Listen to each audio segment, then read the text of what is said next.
السلام علیکم رحمۃ اللہ وبرکاتہ۔ بسم اللہ الرحمن الرحیم۔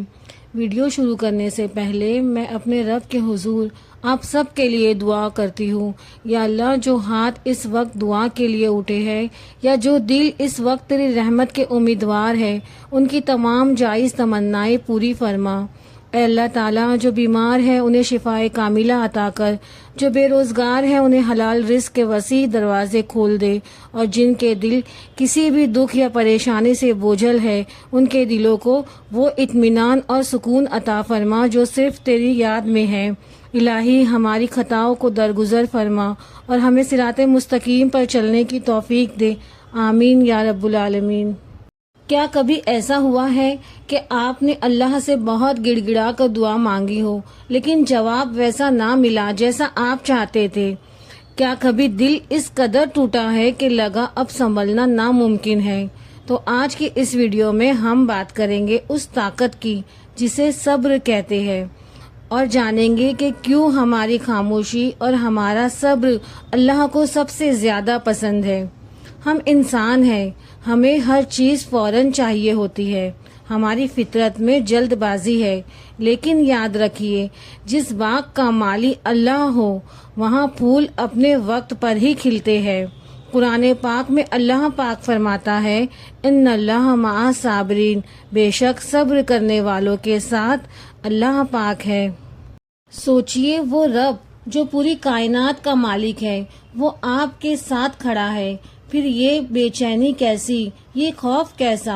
صبر کا مطلب صرف ہاتھ پر ہاتھ رکھ کر بیٹھنا یا خاموش ہو جانا نہیں ہے۔ صبر کا اصل مطلب ہے اللہ کے فیصلے پر اس یقین کے ساتھ ٹکے رہنا کہ وہ جو کرے گا میرے حق میں بہترین ہوگا۔ بعض اوقات اللہ ہمیں وہ نہیں دیتا جو ہم مانگ رہے ہوتے، کیونکہ وہ ہمیں وہ دینا چاہتا ہے جس کی ہمیں اصل ضرورت ہوتی ہے۔ وہ ہمیں ٹوٹنے دیتا ہے تاکہ ہم دوبارہ جڑے، لیکن پہلے سے زیادہ مضبوط ہو کر۔ تاریخی اسلام گواہ ہے کہ جن پر اللہ کا سب سے زیادہ کرم ہوا ان کا امتحان بھی سب سے بڑا تھا۔ حضرت یوسف علیہ السلام کی مثال لیجئے، انہیں اپنوں نے دھوکہ دیا، کنویں میں پھینکا، غلام بنا کر بیچا گیا اور برسوں جیل کی کال کوٹری میں رکھا گیا۔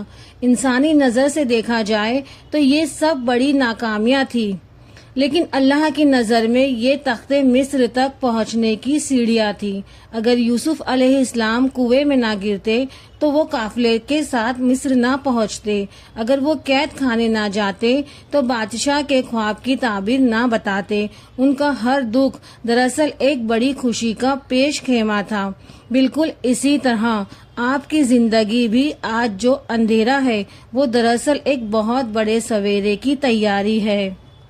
یاد رکھیے، اللہ کبھی بھی اپنے بندوں کو اس کی برداشت سے زیادہ بوجھ نہیں دیتا۔ جب حالات آپ کے قابو سے باہر ہو جائے، جب لوگ آپ کا ساتھ چھوڑ دے اور جب آپ کو لگے کہ اب کوئی راستہ نہیں بچا، تو یہ 3 کام کرے۔ نمبر 1، تہجد کی تنہائی۔ جب پوری دنیا سو رہی ہو تب اپنے رب سے گفتگو کرے، وہ ٹوٹے ہوئے دلوں کی سرگوشیاں سب سے پہلے سنتا ہے، وہ وہیں سے راستہ نکالتا ہے جہاں آپ کی سوچ ختم ہو جاتی ہے۔ نمبر 2، شکر اور صبر کا جوڑ۔ جو نہیں ملا اس پر صبر کرے اور جو آپ کے پاس موجود ہے اس پر شکر۔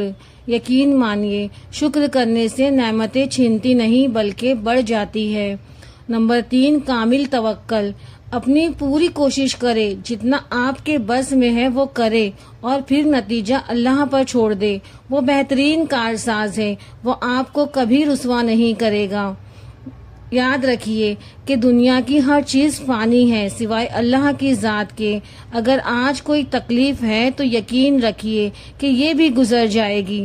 اللہ ہمیں ان لوگوں میں شامل فرمائے جن کے دل اس کی رضا پر راضی رہتے ہیں۔ اکثر ہم اپنی زندگی کا موازنہ دوسروں سے کرنے لگتے ہیں۔ ہم دیکھتے ہیں کہ فلاں شخص بہت خوش ہے، اس کے پاس سب کچھ ہے اور میرے پاس آزمائشیں کیوں ہے؟ لیکن یاد رکھیے، اللہ ہر انسان کو الگ طریقے سے نوازتا ہے اور الگ طریقے سے آزماتا ہے۔ کبھی غور کیجئے گا کہ جب سونا آگ میں ڈالا جاتا ہے تو وہ جلنے کے لیے نہیں ہوتا بلکہ کندن بننے کے لیے ڈالا جاتا ہے۔ آگ کی تپش اسے پہلے سے زیادہ چمکدار اور قیمتی بنا دیتی ہے۔ بالکل اسی طرح ہماری زندگی کی یہ مشکلیں، یہ آنسو، یہ راتوں کی بے چینی، یہ ہمیں تباہ کرنے کے لیے نہیں بلکہ ہمیں نکھارنے کے لیے آتی ہے۔ یہ ہمیں اس رب کے قریب لاتی ہے جس سے ہم عام حالات میں شاید دور ہوتے جا رہے ہیں۔ کبھی کبھی ہم کہتے ہیں کہ ہم نے بہت دعا مانگی مگر قبول نہیں ہوئی۔ میری بہنوں، اللہ کبھی کسی کی دعا رد نہیں کرتا۔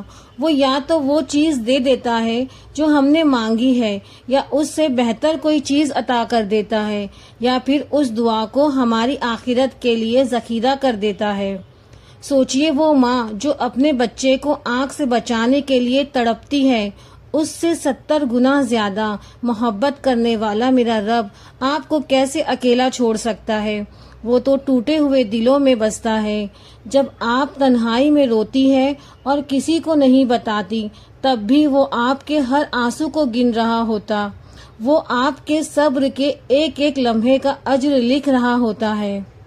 خاص طور پر ہم خواتین جو گھر کی ذمہ داریاں، بچوں کی تربیت اور بعض اوقات اپنوں کے رویوں کے بوجھ تلے دبی ہوتی ہے، ہم اکثر تھک جاتے ہیں۔ ہمیں لگتا ہے کہ ہماری قربانیوں کو کوئی نہیں دیکھ رہا، لیکن یاد رکھیے آپ کی ہر وہ خاموشی جو آپ نے اللہ کی رضا کے لیے اختیار کی، آپ کی وہ ہر مسکراہٹ جو آپ نے اپنے دکھ چھپا کر دوسروں کو دی، اللہ کے یہاں اس کا بہت بڑا مقام ہے۔ آپ اکیلے نہیں ہیں، اللہ آپ کے ساتھ ہے، آپ کے صبر کو دیکھ رہا ہے اور وہ جلد ہی آپ کے لیے ایسی خوشی کے دروازے کھول دے گا کہ آپ اپنی پچھلی تمام تکلیفیں بھول جائے گی۔ تو آئیے آج سے ایک عہد کریں، جب بھی کوئی پریشانی آئے ہم شکایت نہیں کریں گے بلکہ الحمدللہ کہیں گے۔ ہم یہ یقین رکھیں گے کہ اگر رات لمبی ہے تو صبح بھی ضرور آئے گی، کیونکہ میرا رب فرماتا ہے فَإِنَّ مَعَ الْعُسْرِ يُسْرًا إِنَّ مَعَ الْعُسْرِ يُسْرًا، بے شک مشکل کے ساتھ آسانی ہے، یقیناً مشکل کے ساتھ ہی آسانی ہے۔ اللہ پاک ہمیں سچا صابر اور شاکر بنائے، آمین۔ اپنا بہت خیال رکھیے گا۔ مجھے دیجیے گا اجازت اگلی ویڈیو کے لیے، تب تک کے لیے اللہ حافظ۔